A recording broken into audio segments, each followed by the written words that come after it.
राधे राधे भक्तजनों, भक्ति की शक्ति में आपका स्वागत है। सावन का पवित्र महीना भगवान शिव का अत्यंत प्रिय है। माना जाता है जो भक्त इस महीने सच्चे मन से भगवान शिव का स्मरण करता है उसकी मनोकामना अवश्य पूर्ण होती है। लेकिन आज हम आपको एक ऐसी चमत्कारी कथा सुनाने जा रहे हैं जिससे बहुत कम लोगों ने सुना होगा। कहते हैं इस कथा को श्रद्धा से जो सुनता है वह व्यक्ति कभी भगवान शिव की कृपा से वंचित नहीं रहता है। आइए बिना देर किए ही भगवान भोलेनाथ की अद्भुत कथा की शुरुआत करते हैं। हिमालय की ऊंची ऊंची बर्फीली चोटियों पर स्थित कैलाश पर्वत पर भगवान शिव और माता पार्वती विराजमान थे। चारों ओर दिव्य प्रकाश फैला हुआ था। मंद मंद शीतल हवा बह रहा था। नंदी द्वार पर बैठकर अपने स्वामी की सेवा में लीन थे और गणेश तथा कार्तिकेय अपने कार्य में व्यस्त थे। उसी समय भगवान शिव गहरी निंदा से बाहर आए। उनके मुख पर एक अद्भुत मुस्कान थी। माता पार्वती ने प्रेम से पूछा, प्रभु आज आपके मुख पर यह विशेष प्रसन्नता कैसी है?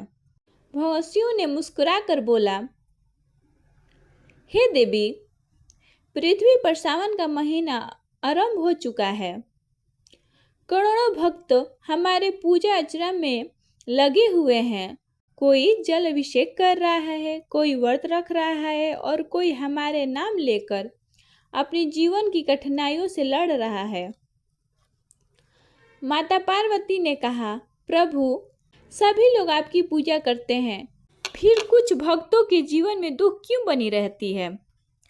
शिव जी बोले, देवी केवल पूजा करने से मेरी कृपा प्राप्त नहीं होती है, बल्कि सच्चे मन, दया, सेवा और निष्ठा से भक्ति से हमारी कृपा प्राप्त होती है। आज मैं पृथ्वी पर जाकर अपने भक्तों की परीक्षा लेना चाहता हूँ। स्वामी मैं भी आपके साथ चलूंगी। भगवान शिव जी ने समझाया, देवी परीक्षा के समय कुछ ऐसा होगा जिसे देखकर तुम्हारा हृदय द्रवित हो जाएगा। लेकिन माता पार्वती ने आग्रह किया, जहाँ आप वहीं मेरा स्थान है प्रभु। भगवान शिव जी ने मुस्कुराकर बोला, ठीक है देवी चलो। क्षण भर में दोनों साधारण वृद्ध दंपति के रूप धारण कर पृथ्वी की ओर चल पड़े। धरती पे एक छोटा सा गांव था। चारों हरियाली थी। सावन की हल्की वर्षा हो रही थी। गांव के बीचों बीच प्राचीन मंदिर था। वहां भक्तों की लंबी कतार लगी हुई थी। मंदिर के बाहर फूल, बेलपत्र, दूध, प्रसाद बेचने वाले की भीड़ थी। भगवान शिव और माता पार्वती साधारण वेश में वहीं खड़े होकर सब कुछ देख रहे थे। एक धनी व्यापारी बड़े शान से आया। उसके पीछे कई नौकर दूध, घी, फल लेकर चल रहे थे। व्यापारी ने मंदिर में खूब चढ़ावा चढ़ाया और बाहर निकलते ही एक भूखे वृद्ध भिखारी को डांटते हुए बोला, दूर हट, मेरे कपड़े गंदे हो जाएंगे। यह देखकर माता पार्वती का हृदय दुखी हो गया। उन्होंने धीरे से कहा, प्रभु इसमें आपकी पूजा तो की है पर इसमें दया नहीं है। शिव जी बोले, हे देवी, जिसने मन नहीं बदल सकता उसकी पूजा अधूरी है। इतने में एक गरीब किसान आया।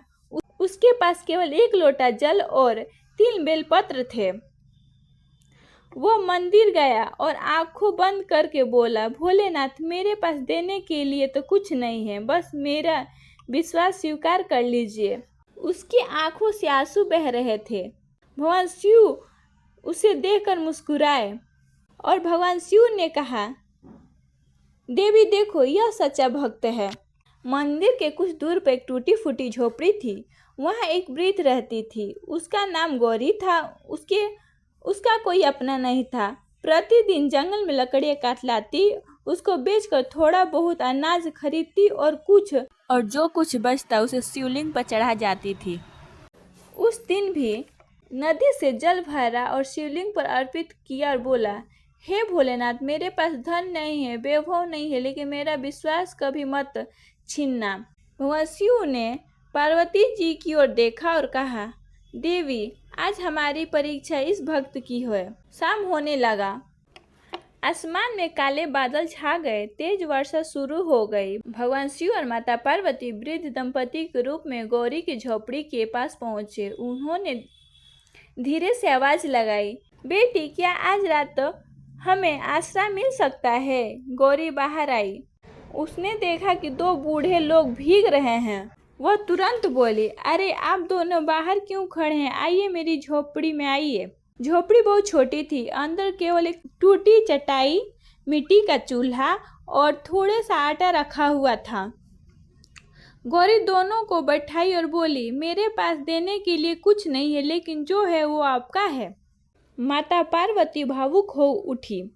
भगवान शिव शांत भाव से सब कुछ देख रहे थे। गौरी चूल्हा जलाई, आटे से 2 रोटी बनाई। फिर उसने सोचा, 2 मेहमान हैं, अगर मैं भी खाऊंगी तो उनके लिए कम पड़ जाएगा। उसने दोनों रोटी मेहमानों के सामने रख दिया और स्वयं अपने पानी पीकर बैठ गई। शिव जी पूछे, बेटी तुम नहीं खाओगी? गौरी मुस्कुराकर बोली, आप खा लीजिए, मुझे भूख नहीं है। लेकिन वास्तविक में वह सुबह से भूखी थी। माता पार्वती की आंखों से आंसू आ गए। भगवान शिव बोले, देवी यही त्याग है, यही प्रेम है जो हमें सबसे अधिक प्रिय है। रात गहरी थी, बाहर तेज बारिश हो रही थी। अचानक झोपड़ी का छत टपकने लगा। गौरी ने तुरंत पुराने बर्तन रख दिए ताकि पानी अंदर ना फैले। फिर उसके सामने पुराना कंबल 2 मेहमानों को ओढ़ा दिए और स्वयं ठंडी जमीन पर लेट गई। भगवान शिव ने पूछा, बेटी तुम्हें ठंडी नहीं लगी? गौरी मुस्कुराई, आप दोनों सुरक्षित रहें, ये मेरे लिए सबसे बड़ा खुशी है। भगवान शिव के मन ही मन प्रसन्न हो उठे और सोचे, अब समय आ गया कि ये भक्त की भक्ति का फल उसे दिया जाए। अगला भाग 2 में महादेव अपने वास्तविक स्वरूप में प्रकट होकर चमत्कार करेंगे, जिससे पूरे गांव का भाग्य बदल जाएगा।